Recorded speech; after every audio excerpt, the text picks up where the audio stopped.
More and more parents are abandoning their public or government-run schools, opting to have the access to choosing and the ability to choose the right school for their children. School choice isn't just about providing better access in cities and in deep blue states. Those in rural states and red states, they need it as well. But is enough being done to try to advance it there? Here to talk to us about it in our Taking Back Our Schools segment this week is Senior Fellow at the American Federation for Children and the Reason Foundation and Adjunct Scholar for the Cato Institute, Corey DeAngelis. Corey, good to see you. Always appreciate you being here. We are seeing the popularity of school choice in America on a bipartisan basis. I might add, continue to grow.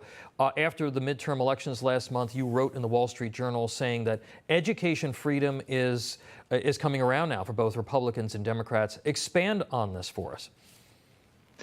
Yeah, look, for far too long in K-12 education, the only special interest essentially represented the employees in the system. But now parents have woken up and the kids have a union of their own. They're parents who want more of a say in their kids' education. And that's good news because that means politicians have to listen to them. This new special interest that has arisen in red states and in blue states. The more that the Republicans lean into school choice as a political winner, the more it'll become politically disastrous for Democrats to oppose it. So I think that's why we've seen some high-profile Democrats such as Josh Shapiro actually include school choice in their education platforms recently. Now, there appears to be some who aren't in favor of school choice, specifically in rural America, which is kind of surprising. Texas, of all places, seems to be resisting to reform to some degree. Explain to us why we might be seeing that.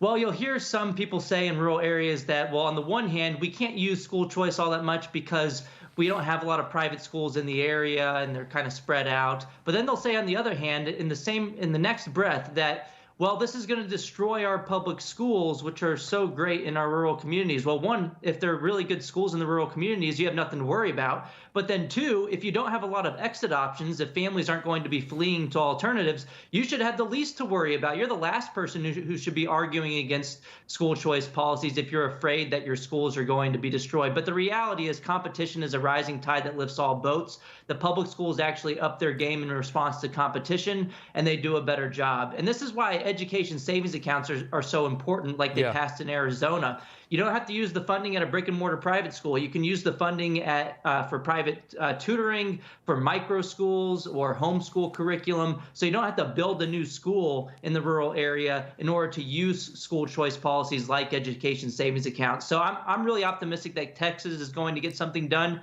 We've seen Governor Abbott leading on the issue like we've never seen before. And earlier this year, he said this was going to be the swiftest, most powerful push for school choice in Texas history. And I think they're going to be able to get it done. And if you look at the nine most rural states in the country, Maine, Vermont, West Virginia, Montana, Arkansas, and others, they all have some form of private school choice already. So this is no longer a legitimate excuse for Texas not to go all in on school choice. You know what's what's fascinating about it is that here again, it looks like you have some Republicans who have adopted the left's talking points. The left's talking points for years was that if you have school choice, that it would be devastating to public education, or it would be devastating to their budgets. That money is going to be funneled away from these schools, and of course that isn't actually the case. Real quick, I'm up against a hard break. Embattled Loudoun County schools this week voted 7-2 to inform parents within 30 days of the use of sexually explicit material in the classroom. Sounds like a good thing, but Corey, real quick, why does there need to be sexually explicit material in the classroom unless you're maybe in a health class or something? There doesn't. And the thing is, these schools have become more of indoctrination centers and jobs programs for adults as opposed to education initiatives for kids. And look, if you had school choice competition, these schools would focus more on the basics, math, reading, and writing, as opposed to all these other things that they went and inject into the classroom. Families are sick of it. They should have transparency when it comes to schools. And if the school is teaching in a way that's not aligned with their values, they need to have exit options, and that's the best way forward, school choice. And you're doing a lot to help make that happen. Thank you so much. Corey DeAngelis. Appreciate you being here.